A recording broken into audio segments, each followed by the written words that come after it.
સુરેન્દ્રનગર મહાનગરપાલિકામાં અધિકારીઓને પીવા માટે પાણીના કેરબા લાવવામાં આવતા વિવાદ શરૂ થયો। સ્થાનિક લોકો માટે મહાપાલિકા તંત્ર દ્વારા કોઈ વ્યવસ્થા કરવામાં આવી નથી અને બીજી તરફ અધિકારીઓ માટે દર મહિને લાખો રૂપિયાના બિલો પીવાના પાણીના કેરબાના નામે મૂકવામાં આવે છે। મહાપાલિકા કચેરીએ રજૂઆત કરવા આવનારાઓ સામાન્ય નાગરિક માટે પીવાના પાણીની વ્યવસ્થા કરવામાં આવે તેવી માંગ ઉઠી છે। અને લાખો ને કરોડો રૂપિયાના બિલ બનાવી અને ફિલ્ટરવાળું પાણી પીવે છે।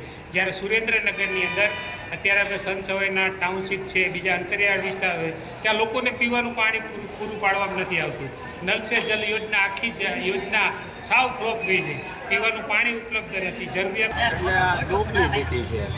એમના માટે સારું પાણી અને પ્રજાજનો અહીંયા કામ માટે આવે તો એમના માટે પીવાનું પાણી નહીં, એટલે આ દોગલી નીતિ કહેવાય। વ્યવસ્થા કંઈ છે નહીં અને કંઈ આપવું નથી, ટેક્સ લેવો છે અને વ્યવસ્થા આપી નથી।